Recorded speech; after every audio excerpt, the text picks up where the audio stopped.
Uganda tulina obulwadde bwe bayita impunity.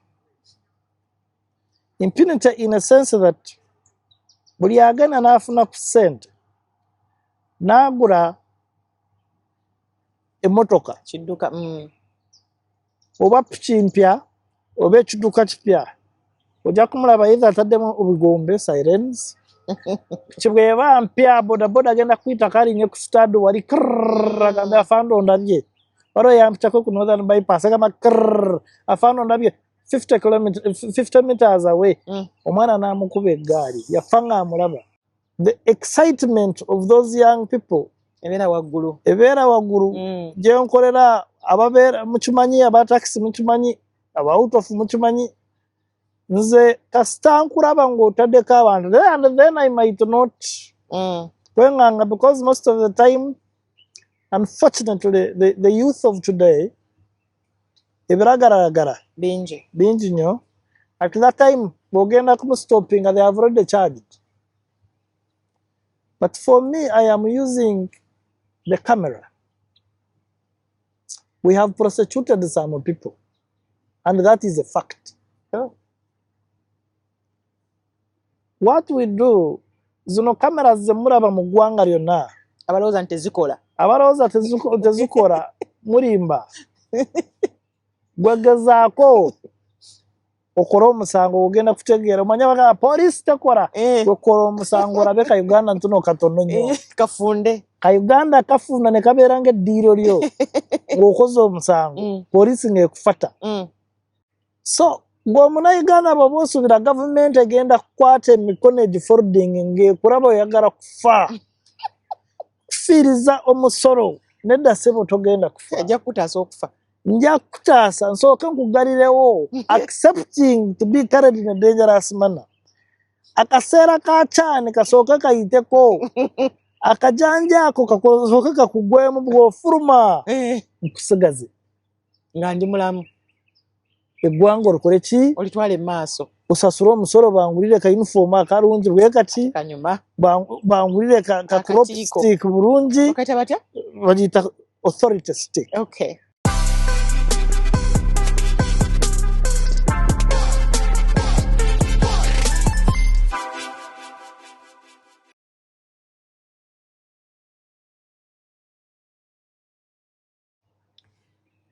Hello, welcome to yet another edition of Share with RKB. Hope all is well. Mukama katonda bakomye bulungi ddala. Natuwonzika guno omwezi gwa July, so tubaddemu birungi bingi mwena wa July babies. Happy birthday mwena baagaliza amazaalibwa amalungi n'omwaka omulungi ate Mukama awongere kyemusinga okwagala. Kyonna kyobadde oyayanya ku mutima Mukama akikuwe kumuna omwaka weeyongeddeko naye ate tandika okukyabyakyaawa oyagale byayagala. Tubeera balabye nga obadde ohatinga abantu mu mwaka guli oguwedde guno gwoyongeddeko tandika okukyusaamu mu ngeri emu oba endala because ne blessings ezimu ziyita mu bantu. Ruth Kalibala bwanika gemanya nga bulijjo and njagala okuddamu bajjukiza nti nno Nova Natural Organic ebizigo ebirungi ddala abaami ziraba bakutira okubanga mwesiga ku bizigo. Omwami tonyuma ng'osiwose enviro nasituka balinawo ka hibiscus akasituka okafuwa mulungi mu nviiri neziba zakaweke nezinyirira. Omusajja bw'oba ogenda okukwana omukyala asooka nakutuna engeri gy'olabiseemu oyinza okuba oyambadde engoye ziri very expensive naye nga bw'oba otekola oti muto ovaamu situka kutte ku taayi amene ku kooti ku saati siteba kyampisa ate ne sokisi okuzijjamu ng'ebigere byonna bisiiwuuse sirawo ku bizigo shea butter okuva mu Nova Natural Organics mulungi ddala ebizigo nobyesiga bulungi mu bigere mu ngalo muno bwoti muno mu handshake ng'oweweera engalo ndiwone afande naye omukwata mu ngalo nga ziweweera kitegeeza akiyesiga ku bizigo ebimala. So Nova Natural Organics gwe olowoozaako kubanga omwesiga na whole family ejja kulabika bulungi ddala. So today with me nenzeko mu bintu abantu abatuweereza mu ggwanga buli omu amwetaaga kobe ng'otambuza bigere kobe ng'ovuga bodaboda kobe ng'ovuga akagaali motoka n'ebidduka byonna ebirala byonna ebitambulira ku nguudo ndi ne afande nze buyisa afande oyinza omuyita kyonna kyoyagala oba RTOSP Bruce era nga yakulira traffic KMP olunaku olwaleero twogera ku bintu ebikwatagana ne traffic byonna bibadde weebuuza bingi byagala okumanya era tugenda nga tubitegeera olunaku olwayo naye ate nga nkujjukisa mu mwaka gwa 2023 yafuna award awaadi eyo njagala gitunyonnyoleko bulungi tugitegeere so munzikirize abeeyanjire tugende mu maaso ne puroguramu yaffe y'olunaku olwaleero jambo afande jambo webale madam Ruth yes sir. Abatulaba manya gange yenze Superintendent of Police oyina ebyo Bruce Kamnamwire yenze Regional Traffic Officer wa Kampala Metropolitan North Kampala Metropolitan North etwala ebitundu ebya Wandegeya Old Kampala Division, Nansana Division, Wakiso Division, Kachiri Division, Matuga Division, ne Kasangati. Twina highways ya Mityana Road, mpaka tutwala mpaka Bujuko, then Hoima Road, ne tugenda mpaka Enamayumba, ne tutwala Guru Road mpaka Matuga. Then Gaza Road, mpaka Kasangati, the parts of the Northern Bypass. Ebitundu bendo lyange lyentwalamu. Ekyasinze okuba traffic jam omungi. Buli bendo lyonna byogeddeko. Byonna nga traffic jam aba waliwo waakwatira mu budde obuli obw'enjawulo. Awo tujja kuba tutuukawo. Saba tunyonyere ku award eno gye wafuna mu 2023. Was it in Japan? Yes. Eyo award biri mwesatu Inspector General of Police yansindika ku misomo Japan okuyiga ebyenguudo road safety.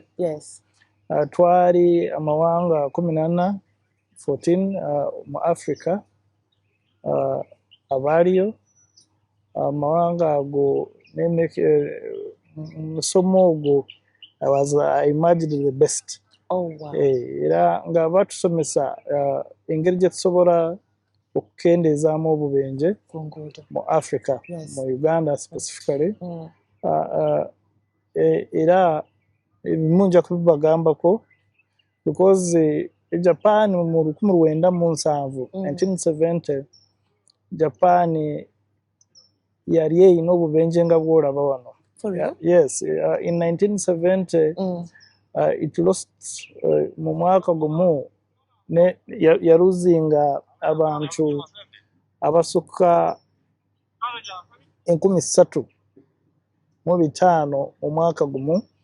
Japan ekyenjawulo kye yakola ennaku ezo walingawo entalo ezo Japan ne baraba ng'abantu abafiira ku nguudo basinga abantu abafiira ku ntalo.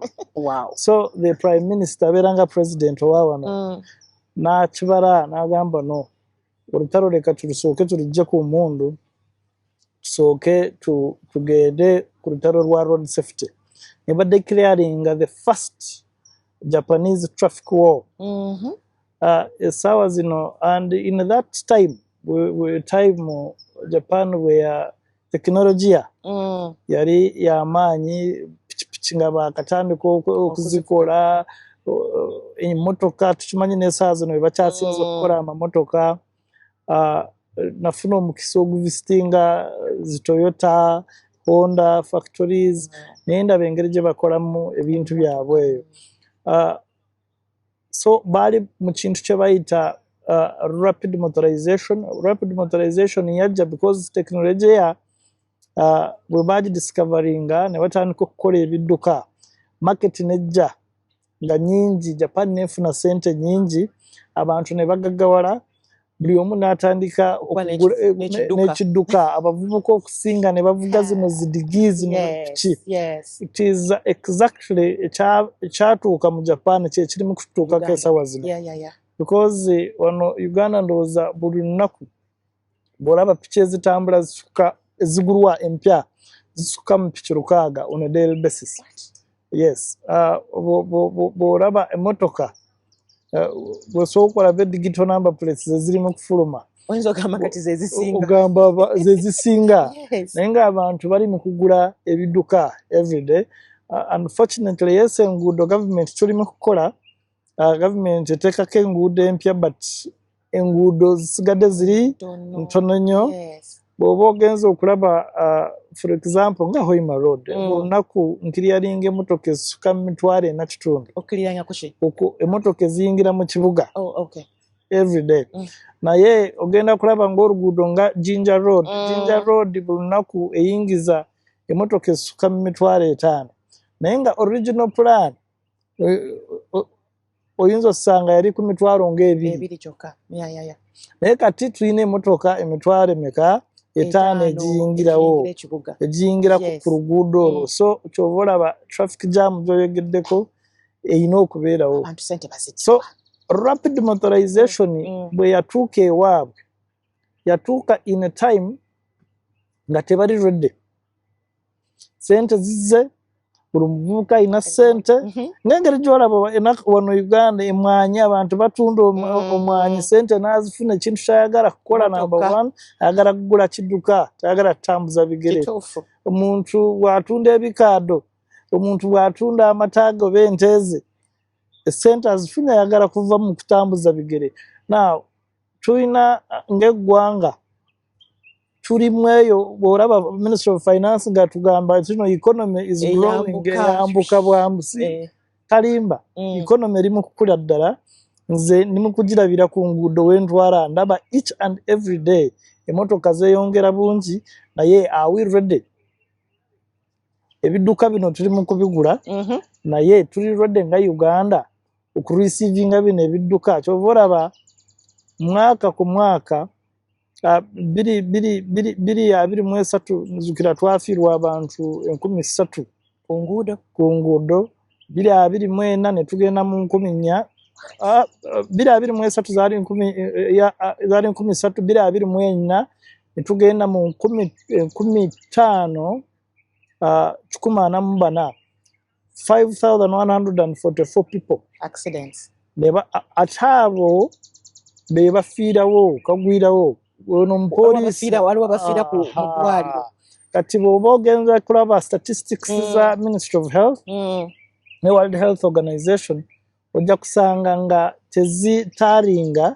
nezaffe because nze ngenda kufuna data y'oyo omuntu afiiridde ku kkubo nga tetulina tetumanyi bali abafiidde mu ddwaliro so basically tuli mu kiseera ekya rapid motorization tuli mu kiseera ekya economic growth economy eri mu kukula mangu mangu naye as a country are you ready ekibuuzo kyentera nnyo okubuuza and this is olutalo terugenda kulwana Bruce agenda kulwana ng'owa traffic nga Uganda Police Force yeka olutalo rw'ekunguudo lwa buli omu because tumanyi kiki ekireeta obubenje kunywa ng'otamidde bingi nnyo naye almost 90% aro study yakolebwa aba Bloomberg Philanthropies they are our partners twaraba even with our data twina unit kate collecting data ekulemberwa our statisticians zao ku headquarters Madam Bettina turaba ebitundu 85 10 accidents ekizireeta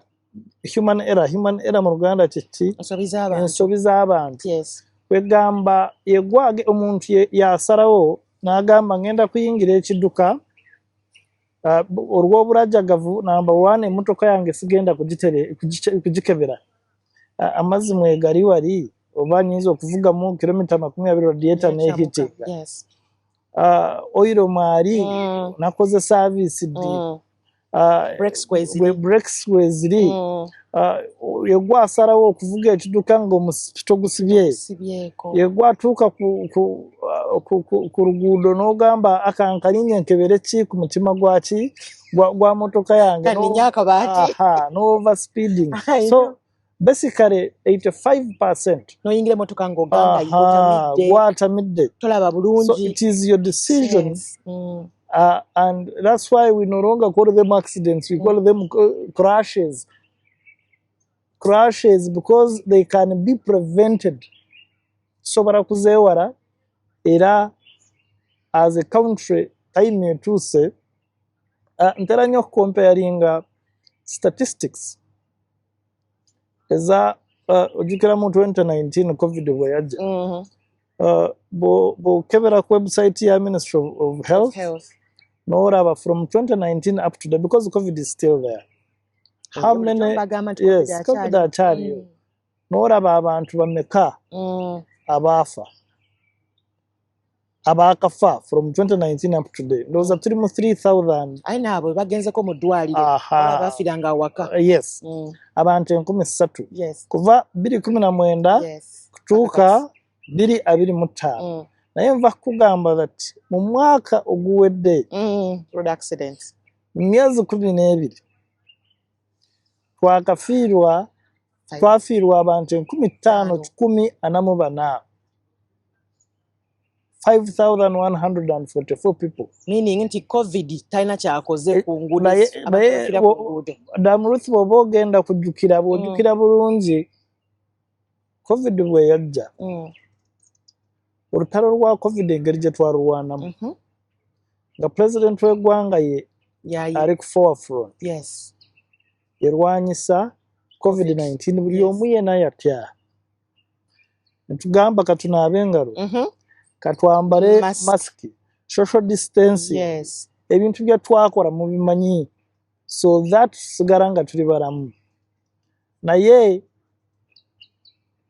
omuntu twayita mu lutalo olwo bulungi netuwangula naye essaawa zino nkugamba mu mwaka gumu ogenda kufuluma mu nju yo ogende ku luguudo oyinza obutadda ng'otambuza ebigere bakutomere mu mwaka gumu twafiirwa abantu 1666 pedestrians abatambuza ebigere nga bafaana babatomedde abatambuza ebigere nga basala oluguudo either ali mu kujoginga ne bakusanga ng'oyimiridde wabbali emmotoka nekola ki nekutomera now cases bwezito abantu 1666 pedestrians abatambuza ebigere eyo ekyo ekintu teri asobola kukyewala madamu Ruth saa zino ojja kuva wano ng'ovuga otuuke Kampala road ng'ogenda mu banka ofune wopaakinga ogenda kusala oluguudo in that time aw'okusala oluguudo ng'ogenda mu banka you are a pedestrian so safety yo how guaranteed is it that you're safe because abantu 1666 bwebanga bafa nga batambuza ebigere then tulina okukola ki ffe ng'abannayuganda kino togenda kukirekerawo apoliisi because saagala kulimba nti no mu Uganda yonna buli wamu wonna w'osalira omupoliisi agenda kubeerawo nate ngulawayo ne zebra crossing era omuntu avuga emmotoka nata breakinga wa zebra crossing ki 2017 nzijukira nali OC we Jinja Road oraba ku flyover ku Kataraawo flyover weeri pedestrians mulina okuyitawo naye oli n'agamba nja kusala wansi ne bamutta and family nejja ne bagamba omuntu waffe bamutomedde naye nengamba omuntu wammwe ono kirabika nze ng'omutrafiki omutendeke omuntu ono yakomitize suicide kirabika yes because a pedestrian walkway weeri akapande weekali naye gwe osazeewo n'okola ki oyite wansi ng'emmotoka kyekintu kyekimu ku northern bypass yemu ku black spots zetulina mu Kampala bw'otuuka nga ku flyover eya Kareerwe flyover ey'e Nansana flyover eya Masanafu Namuŋŋoona ezo omuntu waliwo ne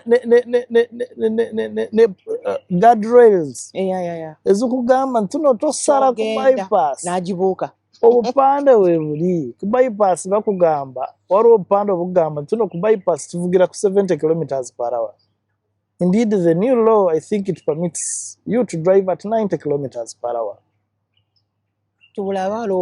Now, akapande ako emmotoka at 90 km naye oli n'agamba nze nja kusalisaawo ebigere naye nga wali wansi flyover wansi waliwo awa pedestrians Wayita. obalina okukola ki Okuyita. n'osala ng'oli safe naye abatambuza ebigere yes 1,600 bafudde naye naffe tetukola ki Tetwefuddeeko. tetufuddeeko. Secondly, nkugambye kya rapid motorization. Another category gye nyinza okwogerako, category ya boda borders. Abo. Tulina abo. Twali tulina ekizibu ng'eggwanga ngidi kikyaliwo because I think we have tackled only Kampala. As a country, we had not prepared for it is muluzungu bakiyita surge. Ziri mu bungi ogenda kutegeera nti kino kiboda boda surge wabeerewo accident wano wansi mu dakiika bakuŋŋaanye mu dakiika 5 olabe abantu abavuzi boda boda bameka abazze weebuuza waawo bavudde. Now the surge boda boda surge gye twali tulina 94% nga by 2019 baali tebalina bisaanizo abavuga boda boda kwegamba 94% eyo study abagikola baali ba Bloomberg Philanthropies. Yes. 94% of boda boda riders nga tebalina driving license. Ngavuga buvuzi. Literally meaning omuntu ajja kugenda waka bw'aba atunda ettaka lya jjajjaawe bamuwemu ssente bamuwe by then doza boda yali ku miliyoni 4 agenda agule boda agambe muganda we gwalaba nti avuga boda nange banjigirizeemu nayiga olunaku lumu olunaku olwokubiri ng'ali ku kkubo ng'ali ku Kampala road ali mu kukola ssente. So such problems naye gavumenti yakituna mu Ministry of Works ne KCCA njagala kubasiima ne bateekako 9 driving schools mu Kampala. Ezo driving schools ezo nga ziketalinga for boda boda only. Ne bagamba boda boda mujje tubayigiriza okukola ki okuvuga ne bajja baagaana okujja ne bagamba pamiti ya bbeeyi ne bagamba sente ezigula pamiti y'emmotoka ze zimu neza boda boda naye nga si bwe kiri nzijukira I'm coming there. Omukulembeze wa boda boda omwami Mawejje Frank chairperson boda boda yes. And even before that twali tulina obubinja bungi nnyo nga naffe ng'ogamba whom do I talk to okuba organizing nga waliwo boda boda century boda boda this 2010 boda boda nga buli ng'obubenje bungi buli omu yenna ayagala kulembeze. Naye njagala kubasiima aba boda boda. Where we are going is better. Ne mbalaba nga ba organizing kati baformize boda boda union. Boda boda union yereeta boda boda riders mu ggwanga lyonna, the whole country, under one leadership. Then naturally njagala kusiima these digital platforms is a transport. Waliyo company eno ya Faras waliwo Uber waliwo eno yani josinga okozesa nnyo DOP right now waliwo yasookayo eya Orange teeka yo bayita batya abo bannange waliwo yasookawo eyo batuyambye that for them internally organizing trainings ne bayambako abavuzi baabwe bano okufuna permits yes okutraininga okuvuga ne bagamba okuteekako abasaabaze babiri kibi. Now then ne organization nene ya boda boda union naye ndaba wetugenda walungi eyambyeko aba boda boda okutegeera nti no mulimo respected.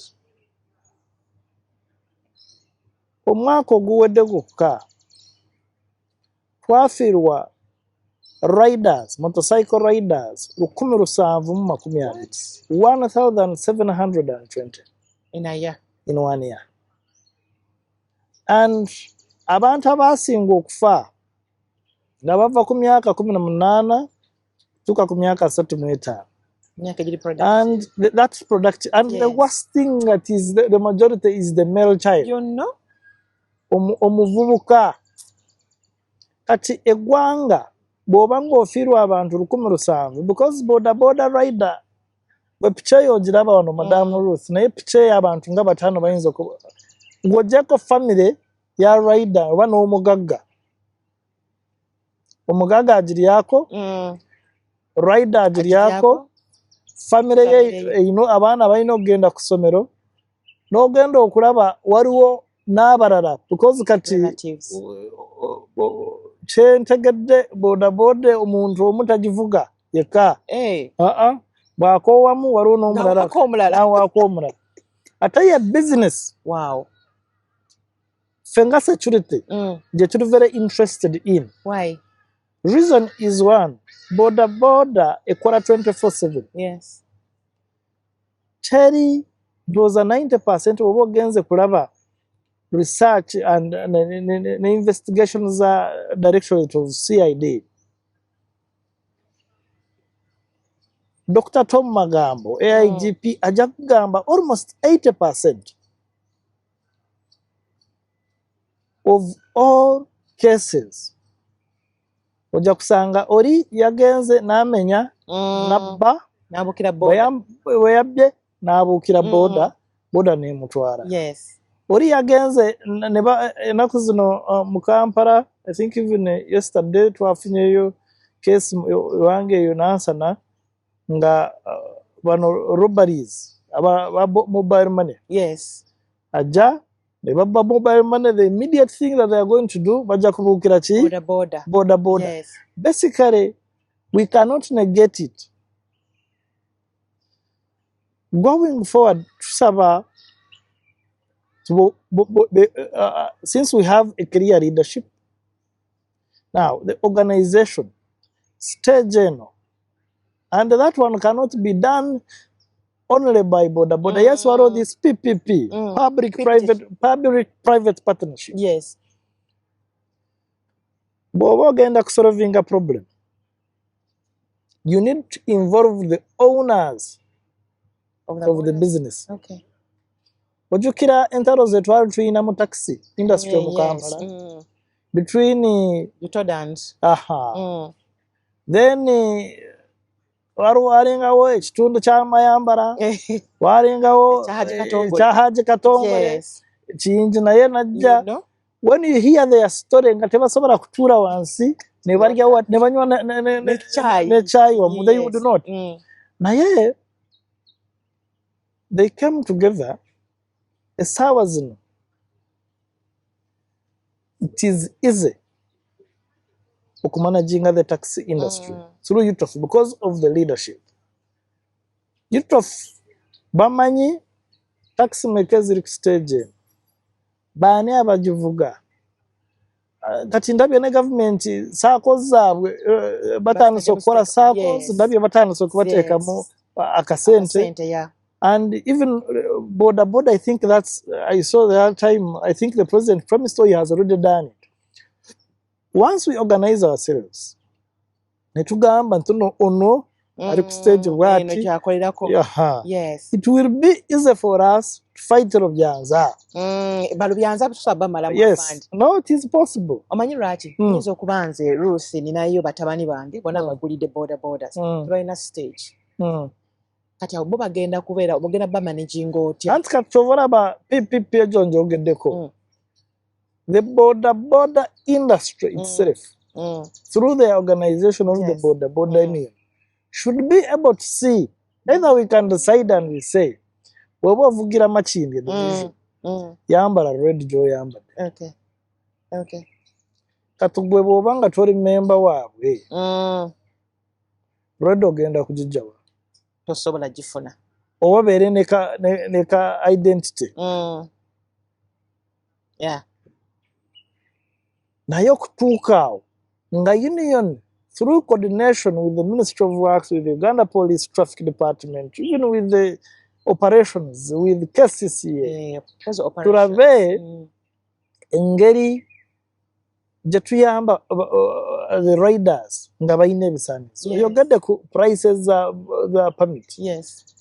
Prices za driving license eya boda boda mujjukira when omukulembeze yabayita ekyankwasa ne baraisinga this issue twaraba permit eya boda boda bagisala ne bagiteeka ku mitwalo 10 naye osobola kukiikiriza nti no waliwo mu Kampala muno rider akola sente zo mu lunaku ekibangi naye okufuna permit nga kikizibu. So obubenje buno njogedde ku the vulnerable the most vulnerable people, the pedestrians. naye njogera ku pedestrians. Yes. 1666 abaafa, naye njogera ku motorcyclists. Yes. And especially boda bodas 1720 ezo enamba nzibagamba so that you understand that the road oluguudo luno is not a playground like where we are that ogenda ozanyireko omupiira. No, abantu over 652 or 58 passengers on boda boda. You are a passenger osazeewo n'otuula ku boda naye n'ofiira mu bintu bitali ebyo. Boda endala bamagisa safe border. Safe border. Yes. Now kugambye that 85 to 90% ezireeta obubenje buno human error. Katwogere mu kitundu kino ekya Kampala, KCCA ne Ministry of Works basazeewo ne badigitalizinga ekibuga. Almost major junctions zonna tulabyeko traffic lights. Okay. Zikola? Yes. Bw'oba ojja wano siise wano traffic lights nazijja wano. Traffic lights nyingi ate nga bakyayongeramu. Okay. Indeed, in a short time mugenda kulaba lesser of police officers, of traffic officers on the road. Nakuli coach. Cameras nga ziri mu kukola ki? Kukola emirimu. Okay. Nze Bruce sijja kwetaaga kubeera nga timutera nnyo okutulaba wano Jinja Road traffic lights. No, nja kutuula KCCA yataddeko dda command center. Traffic command center ekizimbe kye kinene kye kyolaba. Ate nga tukwatagana wamu. Kyengenda kukola kutuula mu command center. Wele ku kamera. Ndabe emotoka eziva Jinja Road ku makya nyingi. Nyiga wali. Bongere time ya red. Oh, okay. Ya green. Green, yes. Bawe green baje. Bongere time. Instead waliwo badde olaba omusirikale ng'akola bw'ati. So we shall do that. Ekitegeeza wano musobola okwongeramu time ku bitaala. Now that's what we want to do. Oh. That's the digitalizing that that's nice. Yes. Era abagikoze ba JICA, Japanese. Abasajja be bamu abantwala eri kusomesa. You see, pedestrians tulabye government ng'epikinze interest y'amaanyi nnyo safeguard the Ugandan. We are waking up. Laba clock tower. Olaba eyo naaka n'eyo ring eyo ya pedestrian. Etawaanya abantu eyo. Babulira waggulu. But you would rather get lost. Yes. Let me tell you. Emyaka 2-3 emabega. Ng'ekifo ekyo tetunaba kukifuna. Twalabanga everyday omuntu okusala kugenda eri mu window side. Ng'ova mu kibuga osala. Even mujjukira ne jam. Bwe twabeeranga naye. Nga tosobola kusala. 4 p.m. But now we are seeing ourselves. Bw'oba ogenda ku Entebbe Road, it is a short time because there is what we call human traffic. Human what? Traffic. Okay. Nga jamu wa ab'ebigere. Kampala, unlike some other cities, tulina kye bayita mixed traffic. Mixed traffic yeeruwa ow'ebigere ajja kutambula n'owa piki atambula n'owa bbaasi n'owa trailer wagenda okutambulira n'owa gaddigaddi naye wagenda kukola ki okutambulira eyo human traffic mixed traffic because you know jam I'm not I've forgotten the clear number millions zeturuzinga mu jam I do not know where do you stay which side of Mpigi. you stay in Mpigi Yes, ku bikondo, Mpigi ku Aha. bikondo. oraba Nsangi Yes. oraba jam wa Nsangi Ha. the time you spend in the jam of Nsangi Gova we nateto dda bwoti. Awo wonna awo. distance bw'oba ogirabye si ey'amaanyi nnyo naye because of the jam sente z'ospendinga ku mafuta mpitirivu nnyo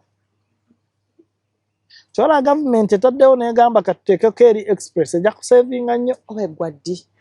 ejja kusevinga nnyo Amina. ng'engeri gy'olaba abantu ab'Entebbe bateekako northern bypass express ejja kusevinga Jinja Road bw'olaba gavumenti in its plans egenda kuteekako express eya Jinja Road eyo ejja kuyamba Ejja kuyamba naye nga byakusasulira. no but you see ebyokusasulira kati bwebanga kati bw'otasasula musolo gavumenti ekola etya you see what kills us as Ugandans is what twagala bya bwerere naye njagala kubagamba ebya bwerere bannayuganda bannange biri very costly at the end of the day biri very costly because wajja kubeerawo initiatives ezisaving eggwanga for example naku zino mpulidde batandise okubyogerako insurance Yeah. Medical insurance. medical insurance Wow. for each and every Uganda Nice.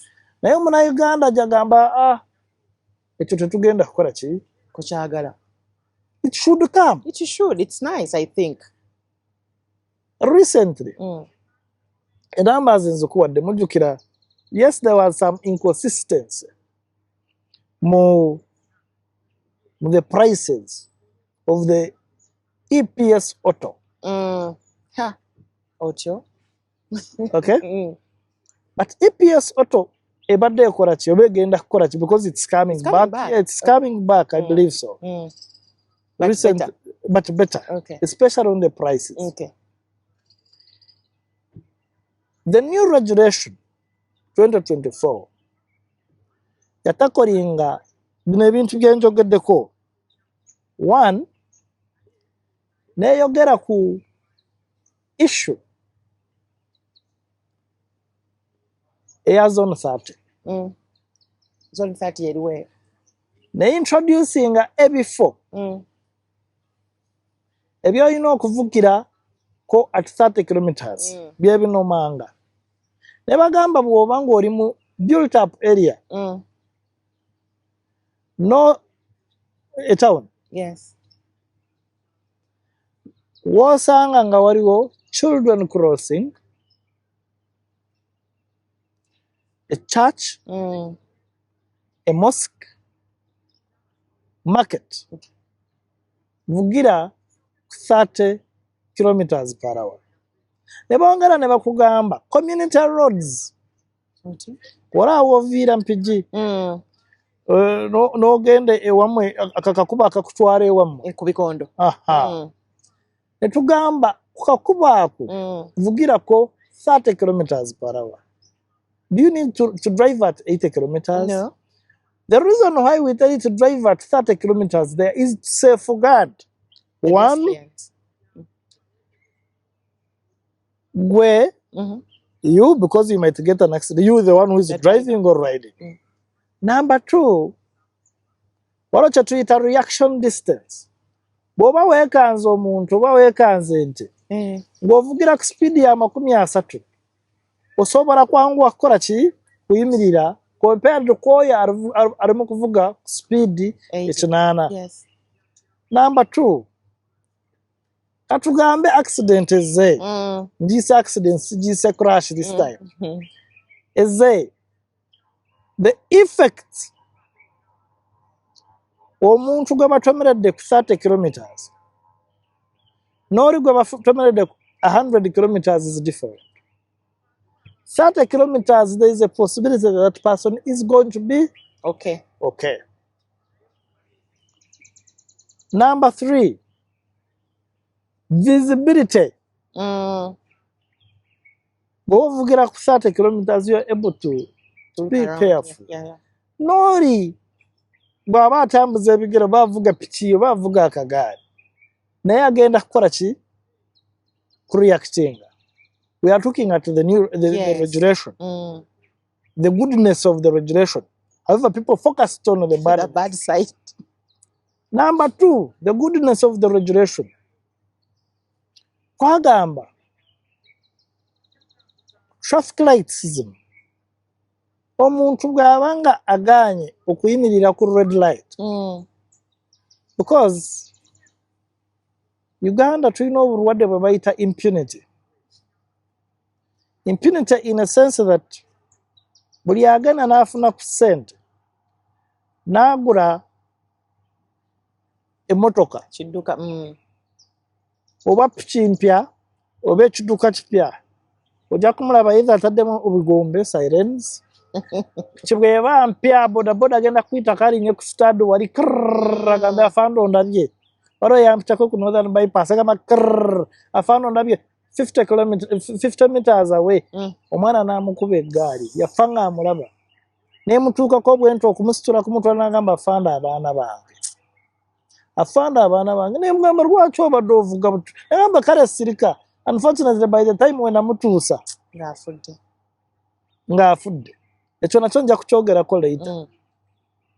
Goodness of the regulation nga tugamba omuntu bw'orefusinga okuyimirira ku bitaala kamera zino because nze bruising yakoowa nja kuzukuka ssaawa 11 12 nga ndi ku kkubo bwezituukira ku ssaawa 5 ne muntu nja kukoowa naye ne tugamba katuteekeko mu poliisi ajja kubeerawo 24/7 ye kamera kamera yes zituyamba okulaba criminality naye tugamba zisobola okutuyamba because tekinologiya ono takola wano Uganda wokka akoze mu nsi endala ennyingi nnyo ate tuzirabye ng'abantu bali okay. Ogenda mu nsi ez'ebweru omuntu ng'osobola kuvuluma wano n'ojoginga n'okola drill naye wano wasemba ddi okukola drill Kampala road ntyayo otya tebakutomera.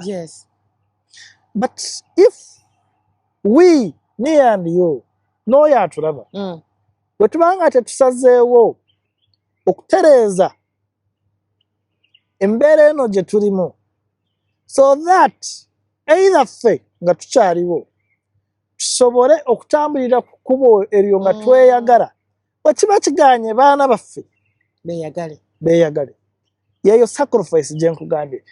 Decisions zino zigenda kulumya abantu abamu omutwe especially abantu abatunulira ebintu kumpi.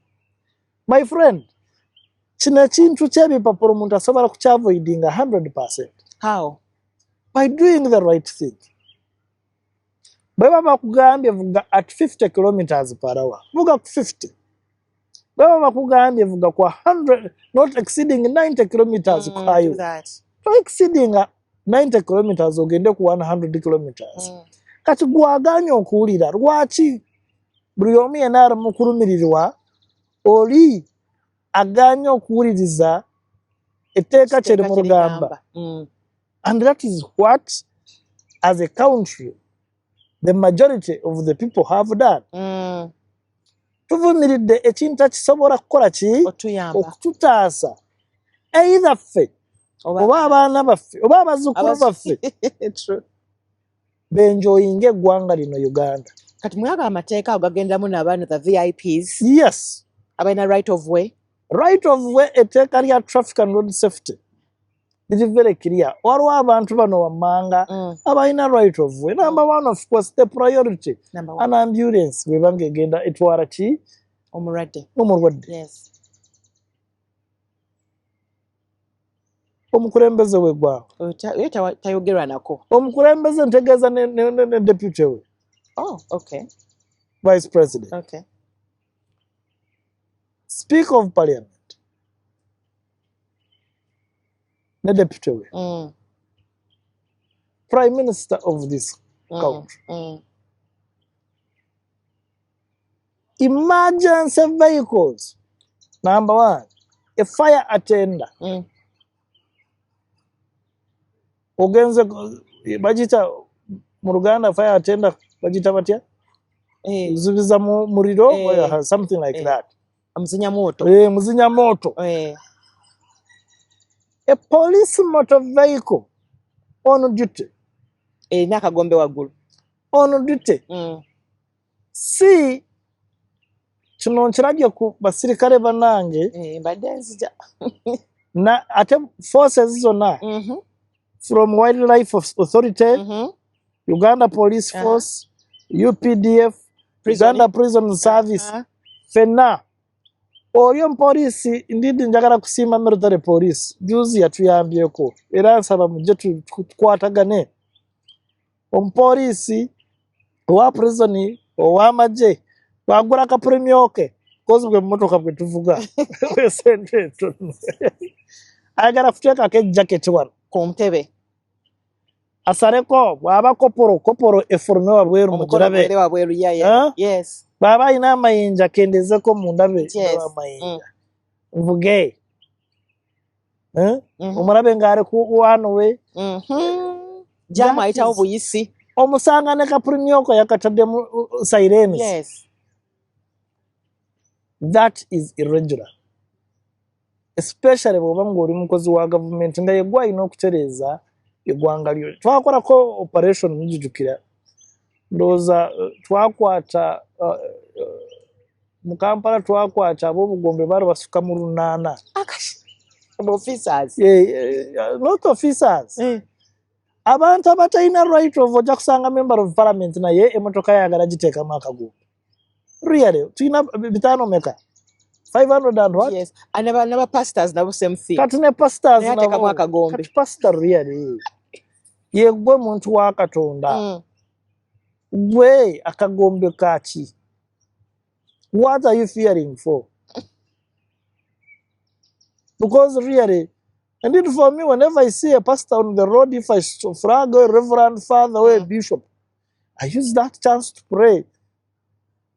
Namasabira ko pastor kofira ninjija ko nasabira. Because I believe you are holy, you have no enemies. No enemies. But what is it? Then of course we have seen even our bosses. That vehicle, that not lead car. The official car. There is an official car, yes. Then escort vehicle. An escort vehicle is to protect you. It is not to clear for you the road. But then there is one general that I admire. Retired General Ivan Koreta.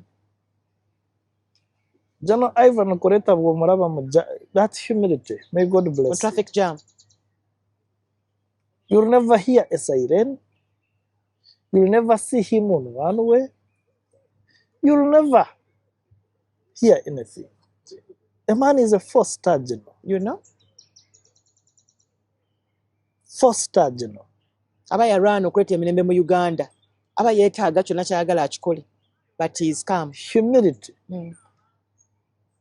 Why can't we tukendezeko? Obwobugombe bwogerako ki? Tukendezeko obwobugombe, that is illegal sirens. Sirens okuziteekako olina kuba ng'olina olukusa kuva wa Minister of Transport, Works and Transport. Need to cheat a charge, it's called illegal modification of the vehicle because the motoka eyo togireetanga mu ebuli. Now, kati olutalo luno abamba traffic lwakitobukwata. Nakugamba twajamu 830 recently. Kampala n'ensirika kati bazeemu. Indeed, we have to fight that war again. However, where do they pass? That's what I'm telling you. The road safety wall It is not only you. It is not going to be a one-man's show.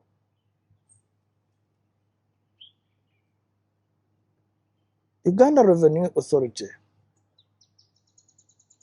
if you know that you are clearing and getting musoro on these things that are making noise for each and abantu balina ebizibu, people are diabetic, abantu balina the pressure, obeera ng'oli mu motoka ne bakukanga omuntu ajja nakufiira mu jaamu nankana mu motoka because of obugubi.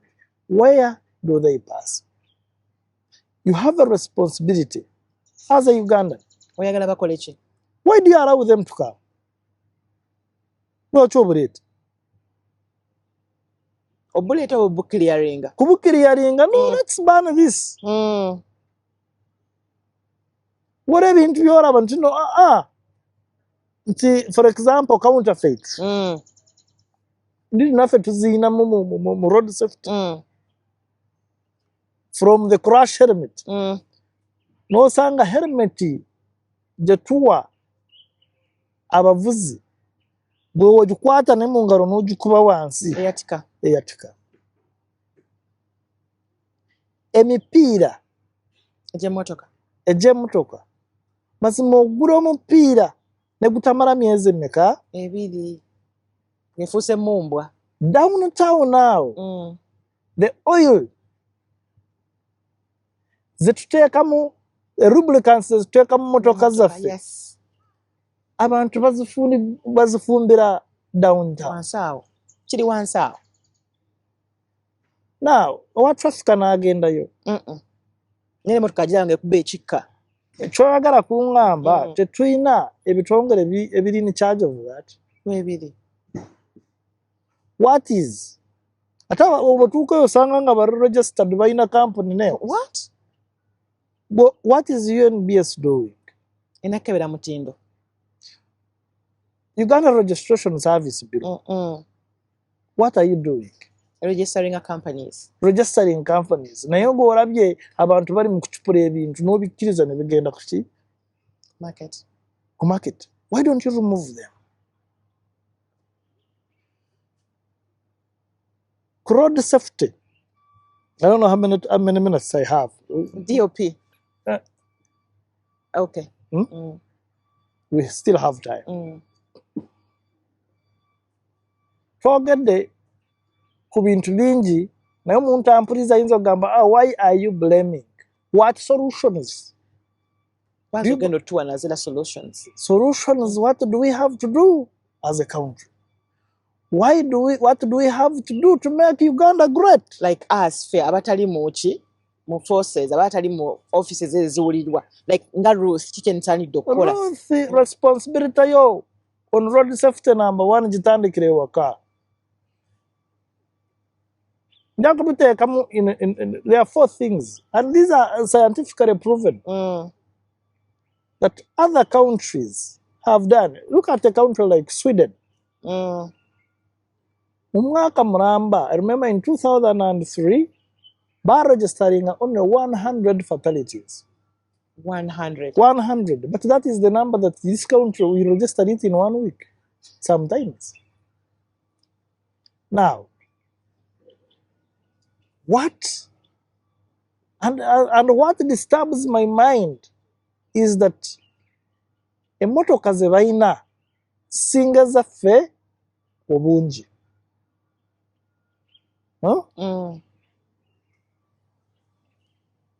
There are 4 things I always talk about, and I believe because the road safety war, the best tool that we have to use is the tongue. And I use my tongue whenever I get a chance like this. Yes. 1 is education. To educate us. Education. Okuyigiriza. Obuyigiriza buno bulina okutandikira ku myaka ento nnyo. Tugamba ku myaka 3. Omwana alina okuba nga atandise okutegeera. Omwana myaka 3. Watasina okusoma. Okitegeera? Yes. Omwana muyigiriza nti when you're crossing the road, you have to look left to right. Right and left again. When it is safe. Cross. Babituyigiza ku ssomero. Okitegeera? Yes. Naye ngengeri gyokyogedde batuyigirizanga ku ssomero. Eh, Parents, we have left yes, everything That- for the school. that road to the school. Yes. Ngamba road safety education etandikire ku waka and etandikire zito lower primary they call them lower Yeah. awo up to the universities. Ministry of Education,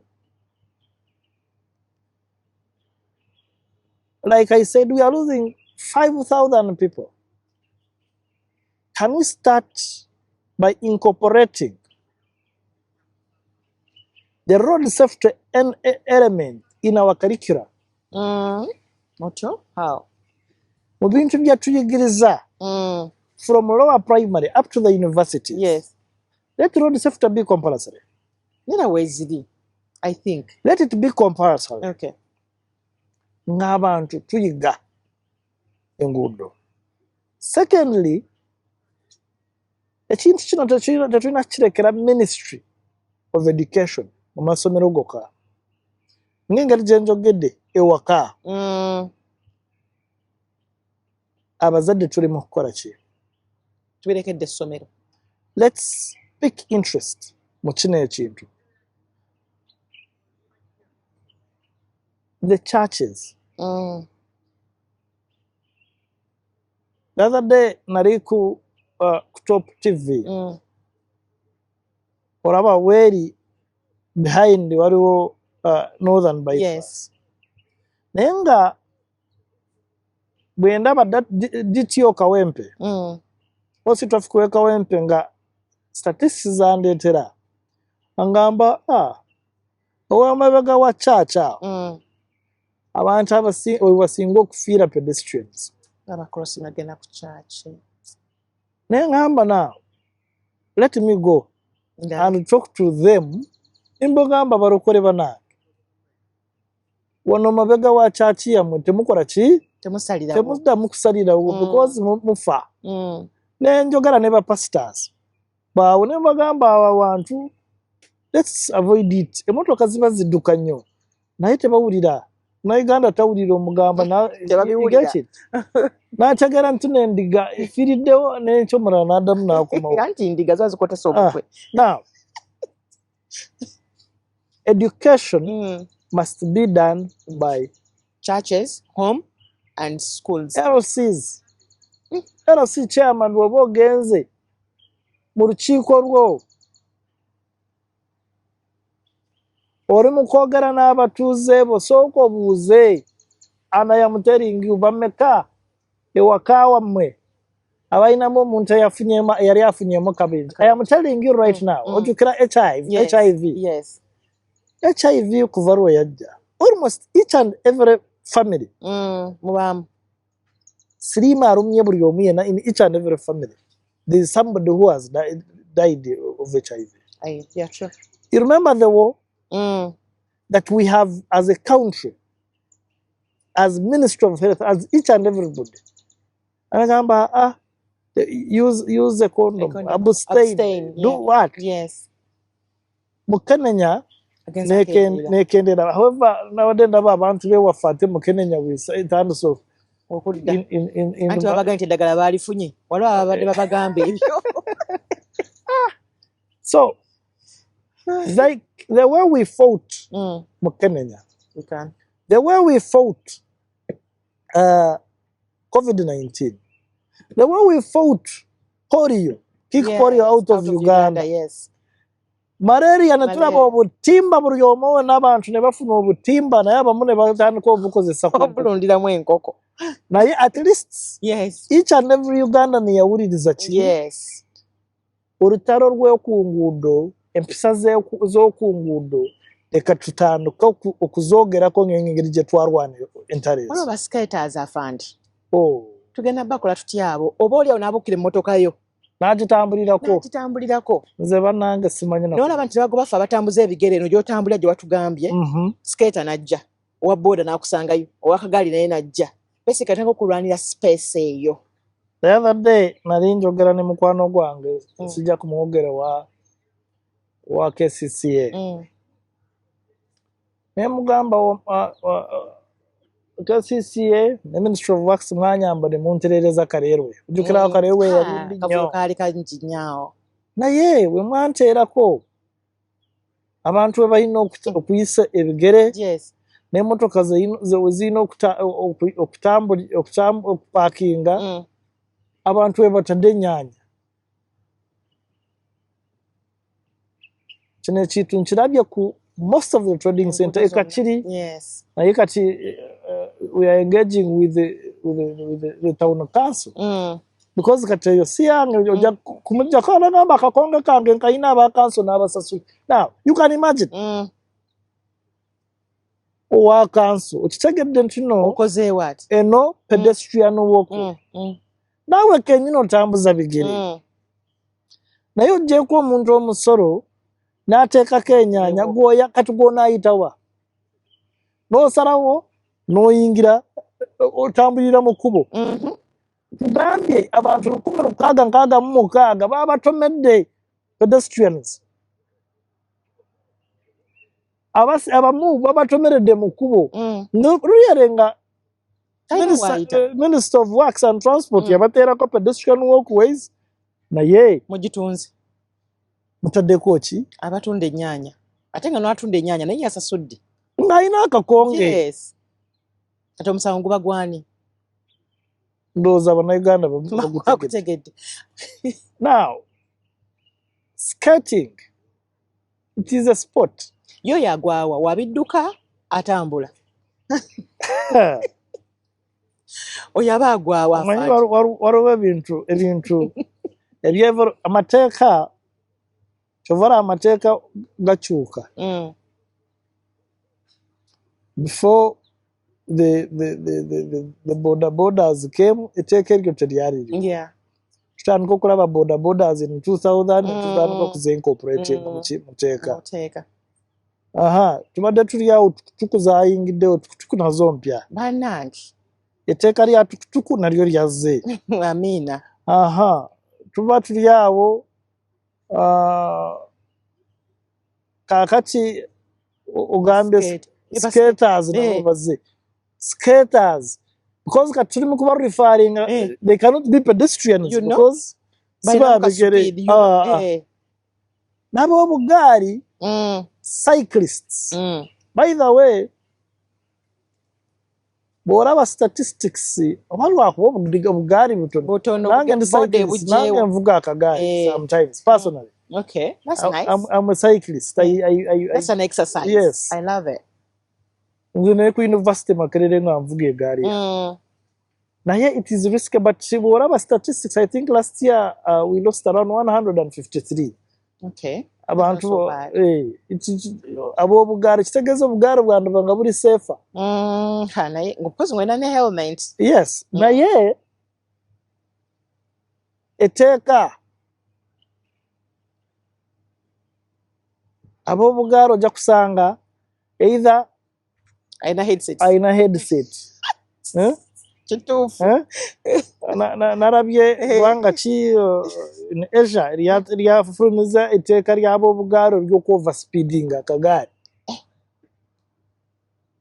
China aliwo nabadde nsoma nga nabo baleese etteeka eryo so kyoyegedde skaters they do not fall into pedestrians si motoka sigamba ntono bakozesa ene kabanga anawakagaali so with the time we need to incorporate it tulabe etteeka eryo tulabe engeri gye tuba regulating because the truth of the matter is a human being omuntu muzibu bw'olaba abasinga Gen Z kituufu baana batuufu skaters omulembe ogwazze guno ogwa Gen Z togutegeera tetunaba kutegeera Gen Z speed gye balowoolezaako eri waggulu too high ate nga tubeetaaga baana baffe yes waze Gen X sibawo emyaka emeka 5 kuma Gen X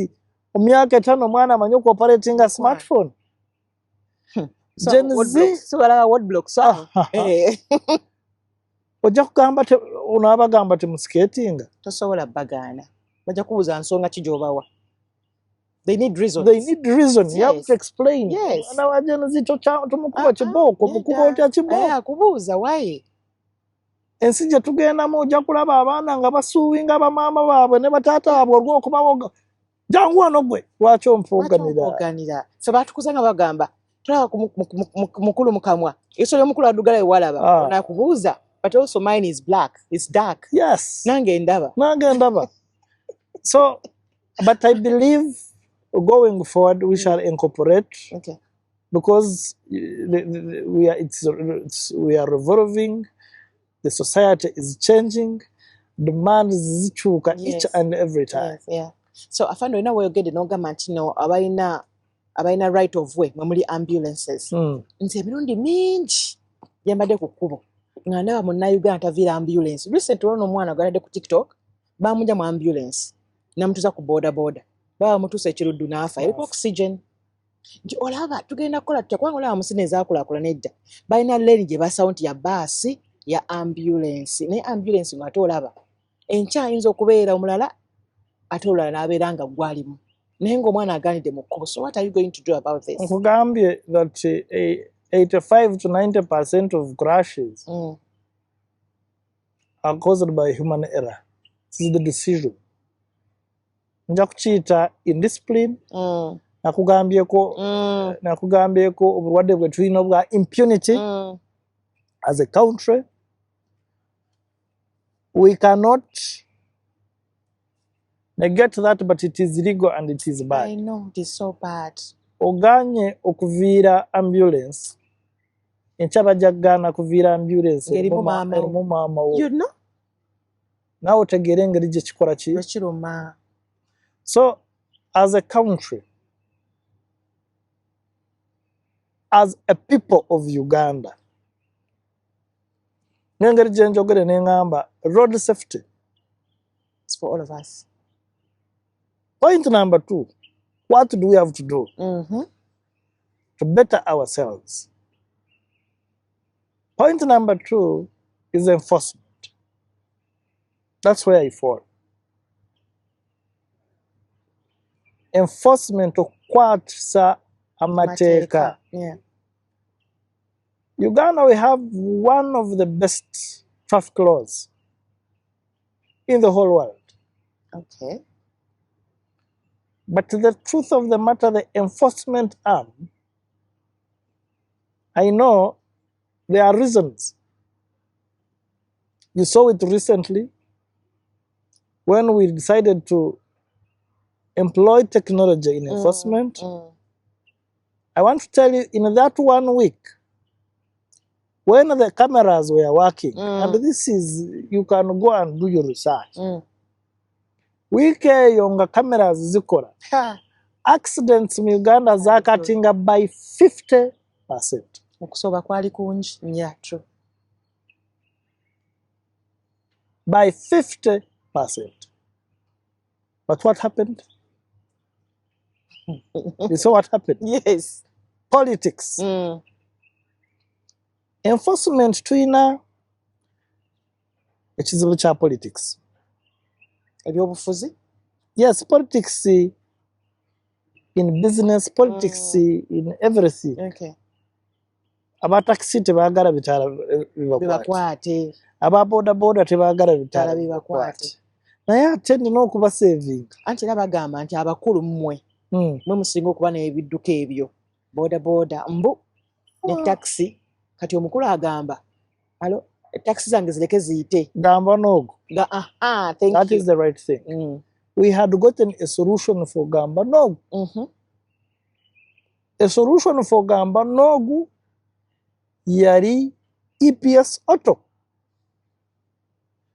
Kamera omusirikale wa kamera ayimirira 24/7 oba omusana gwaka oba enkuba etonya oba kiro oba misana sawa meka abakakola omusirikale wa kamera nga waali omusirikale waraba ka advert cafe ke twala tukola nga omupolisi agambe nagamba bakutte ng'oyise kolayini onasaba gamba Kamera, kamera okusonyiwa. nedda. So that element of gamba nogo, and it was cutting across. That's why I'm telling you, your weekend, twalaba crashes nga decreasing by 50%. So it was working. Number 2, ogenda kumbuuza corruption Mungi.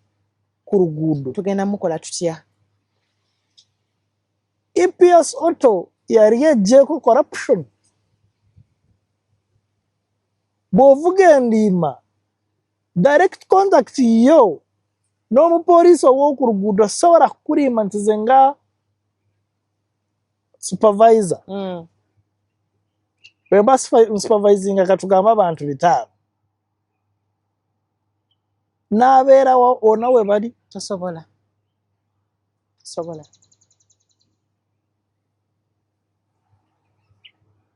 EPS Auto ebadde egenda kujjamu Empulunguse zonna.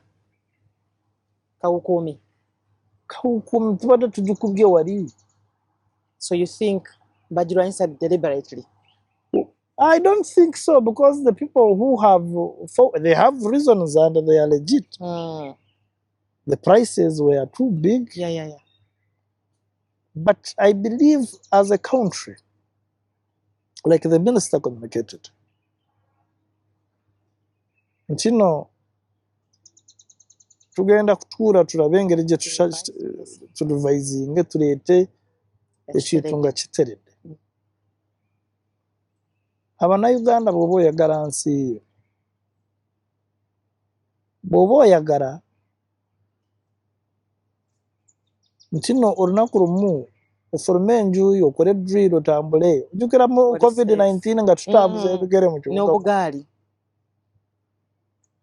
Sigambe nti n'emmotoka tugenda kuzigoba ku kkubo, nedda. Naye emmotoka zigenda kujja. You see, there are 2 forms of discipline. There is this discipline which is inherent. Ozaalibwa n'omwana, n'obwolaba abaana be tuzadde, omulaba n'ogamba mutabani wange ono Jesse is calmer. Naye muwala wange Samantha ono ali jampi.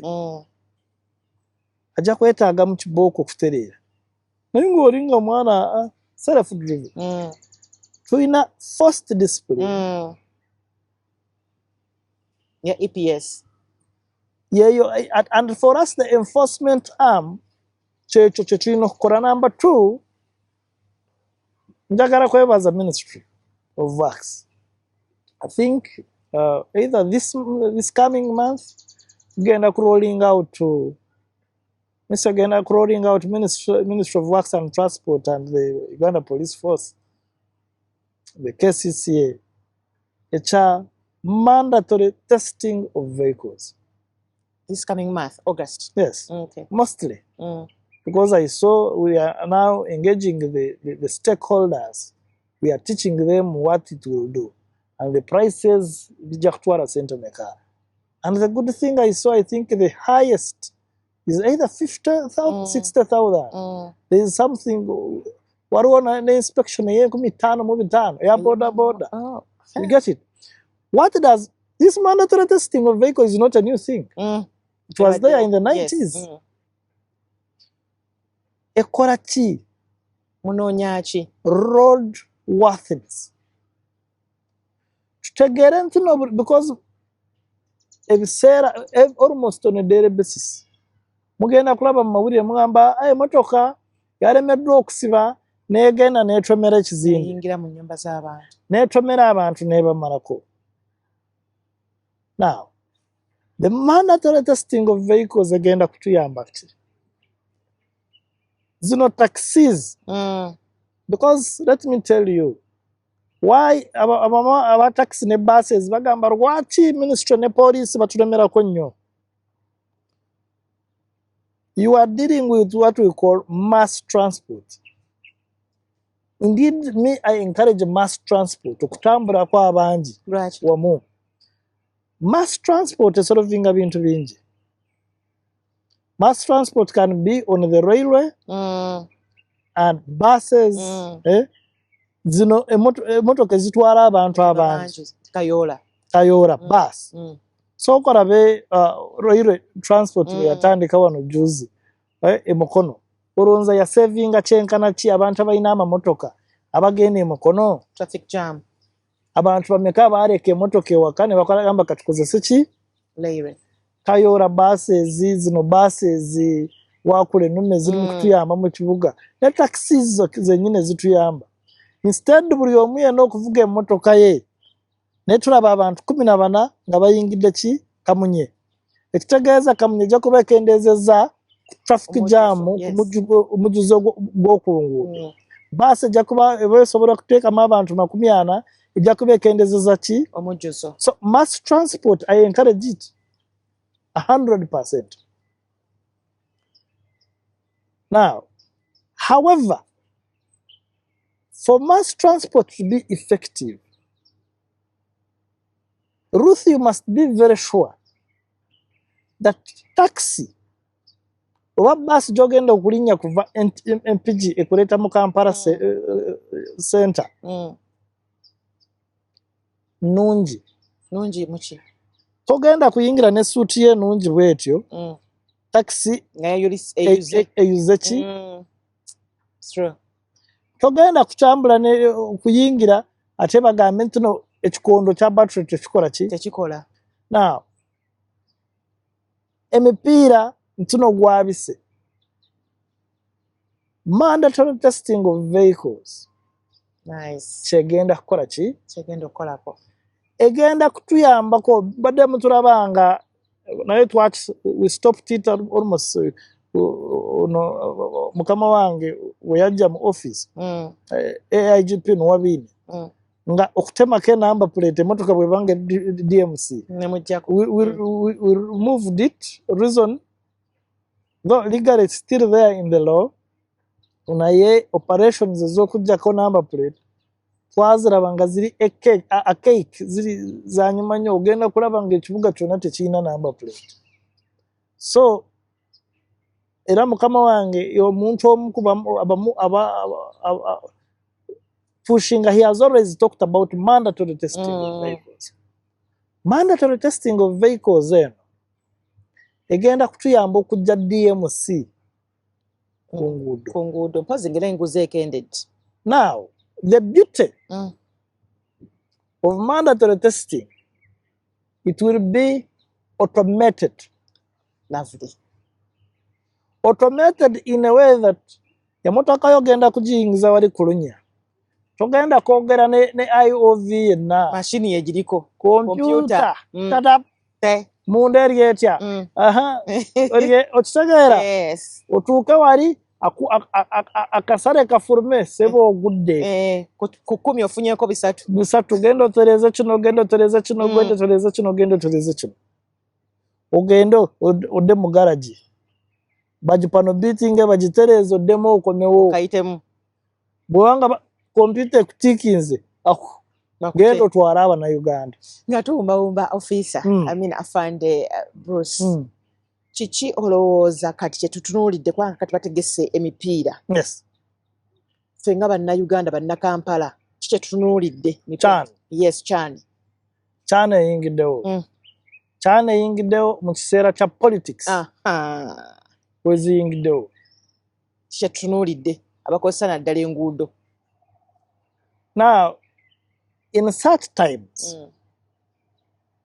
the political climate, the football climate, Premier League, Chan wuna zemu Uganda. It is a time that is characterized by excitement. Excitement of each and everyone, by the way. Chan is buli omu yena agenda kujja wano nabadde nawuliriza speech y'omukulembeze w'eggwanga na referring ku Chan Kichogam ng'atugamba bwe yali agenda hostinga Chogam Uganda bwe yali agenda hostinga Chogam waliwo enamba ya beds. I'm not certain with the number that he said, but we had around 2,000 or something. But we need around 15,000 more beds. Nga what we had was small. And the time that we had, those few years that we had, zatuyamba Uganda okukola ki? Okweyongera ebyenfuna. Okukulaakulana.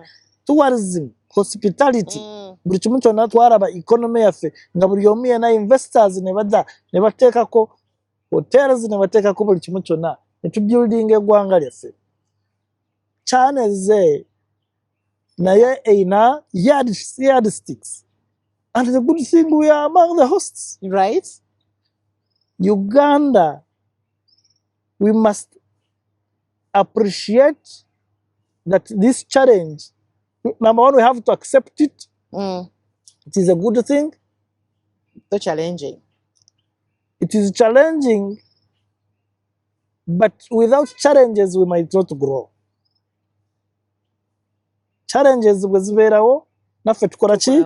Tukulaakulana. So, at this time, on the road, the excitement mwabakwata taxi ng'oli mu kutwala abawagizi b'omupiira oba ng'oli mu kutwala abawagizi ba politicians n'ogamba ekiduka abantu ne batuula n'ekatanda wali waggulu ne mu madirisa n'omu madirisa ng'esenene. Now, I am telling you the truth. You see, ebyo ebintu byadda, that is old fashion. Turi mu 2025. 2025. What am I doing? That is where I am.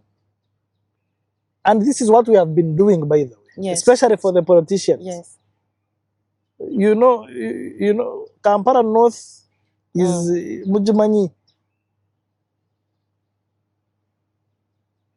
The excitement of those young people. Ebeera waggulu. Ebeera waggulu. Gye nkolera ababeera mukimanyi, aba taxi mukimanyi, aba out of mukimanyi. Nze kasita nkulaba ng'otaddeko abantu. And then I might not kwenganga, because most of the time, unfortunately, the youth of today, ebiragaragara Bingi nnyo. At that time, bw'ogenda stopping, they have already charged. But for me, I am using the camera. We have prosecuted some people, and that is a fact. What we do, zino cameras ze muraba mu ggwanga lyonna, abalowooza nti tezikola. abalowooza tezikola mulimba. Gwegezaako okola omusango ogenda kutegeera omanya bagamba poliisi tekola. Gwekola omusango olabe ka Uganda ntuno katono nnyo. Kafunde. Ka Uganda kafunda ne kabeera ng'eddiiro lyo ng'okoze omusango poliisi ng'ekufata. Gwe bw'oba okoze omusango oli mu kuvuga zi waanweezo otaddeko dangerous loading, otaddeko abantu, even you the public accepting to be carried in a dangerous manner. Naffe. Yes. Okay. Recently waliwo ka video wakalaba ono omuvubuka eyali waggulu wa taxi ng'ataddeko akameeza ayina bbiya anywa. Saakala. Tewakalaba? Bannayuganda banna. Twabakwata. Ekabaragara. Emotoka ne tugikwata. I don't know whether the boy, that young man has been arrested, but I am very sure he's going to be apprehended. Nange ali mu motoka onkwata. You have accepted to be carried in a dangerous manner. Now, ora kintu Abannayuganda, yes, kankitangazeemu. Yes. Ruth Karibaro oli muwala wa taatawo ne maama we. Yes. Naye Uganda as a country, oli mwana wa Uganda. Kituufu. Government ya Uganda ekulabamu bingi. Number one, yegwe atambuza gavumenti. Ruth bwe tutuukidde wano ensaazi tuli mu kukozesa data. Yes. Osasudde omusolo. Omusolo, yes. Uganda Communication. Yes. Ekuggyeko omusolo. Yes. Omusolo ogwo bw'ogenda kutwala eddagala mu ddwaliro. Kituufu. So ng'omunnayuganda bw'oba osuubira gavumenti egenda kukwata emikono egifolding ng'ekulaba oyagala kufa kufiiriza omusolo nedda ssebo togenda kufa. Ajja kukutaasa okufa. Nja kutaasa nsooke nkugalirewo accepting to be carried in a dangerous manner. Akaseera ka kyani kasooke kayiteko. Akajanja ako kasooke kakugwemu bw'ofuluma nkusigaze. Nga ndi mulamu. Eggwanga olikole ki? Olitwale mu maaso. Osasule omusolo bangulire ka uniform akalungi bwe kati. Kanyuma. Bangulire ka crop stick bulungi. Okayita batya? Bagiyita authority stick. Okay.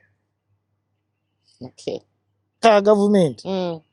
So, and I have to make sure that the government works, because what runs the government is the people. True.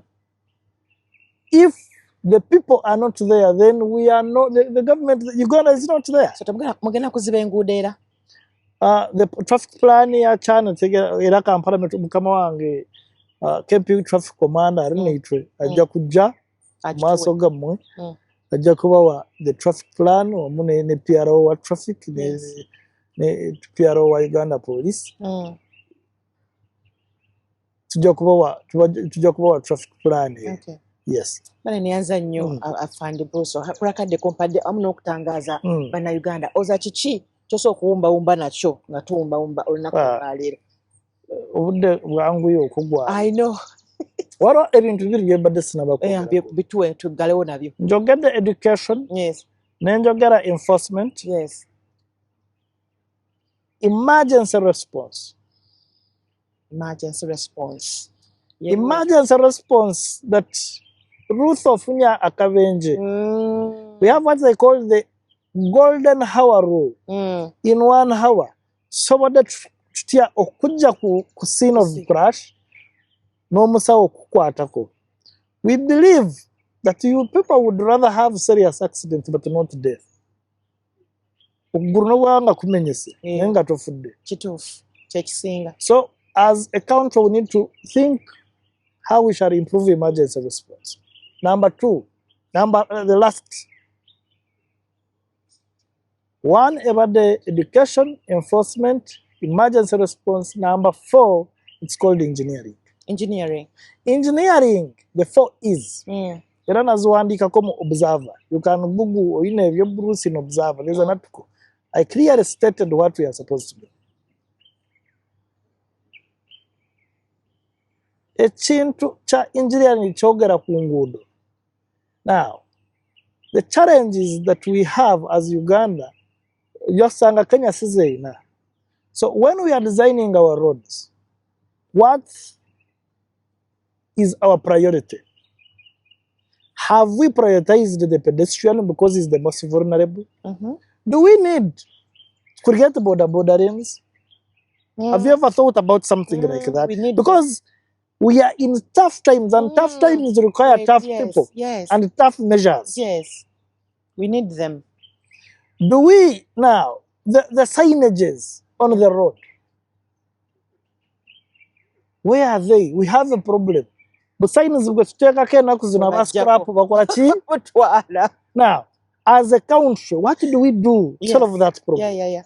Because now, we sign Ministry of Works and Transport take a yes. Should we put there concrete signages? Concrete abantu tebazingira mu ne bafanyo okuzitomera. We need to think about that.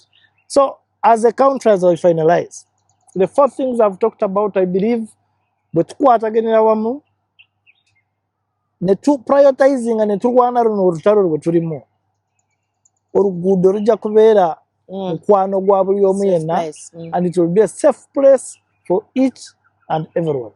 Mwebale nnyo okutulaba, mbagaliza ebirungi. Abagenda abachan abali mu politics mbagaliza ebirungi byokka. Let's be responsible on our roads, and let's above all respect each and every road user. Asante. Tuyinayoko essimu gye tusobola okugaba omuntu gy'asobola okubako, for example, enaba accident, enaba act enfu nga nalagadde ojjula opanga ya traffic, you have those numbers nange mbeere musirikale ku kkubo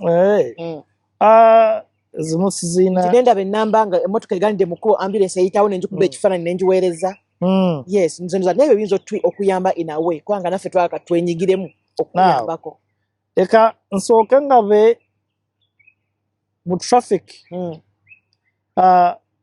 waliwo abasirikale ab'empisa embi discipline tulina ekye bayita alert squad alert squad eno waliwo agikulira bamuyita Mr. Samuel Superintendent of Police yes ali ku 0773 not 773 81 53 26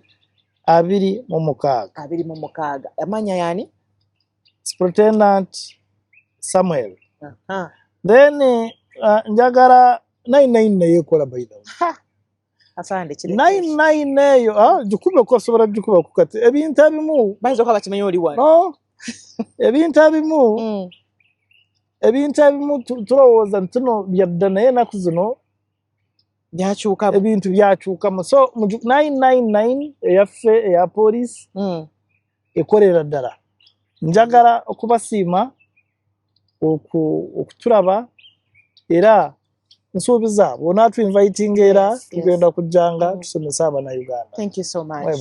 Bane barakadeke mutuwadde atata kumira mpeera abatukuumira nga fande bwagambye safety yo etandikira ku ggwe gwa kikenyini bwoba okozesa ekkubo manya akuli maaso tamanyi akuli emabega mutamiivu nze bwente bwe nayiga emmotoka era kinyambe nnyo okumanya nti nze nzekka nzaali soba ku kkubo so beera nga omanyikinga sure nti abali ku kkubo bonna wa protectinga nga gwe kyokola kyekirina okuba ekituufu tusaba ne ambulance lane naye bagirowoozeeko minister mutugambireko so until next time Ruth Kalibale Bwanika stay safe.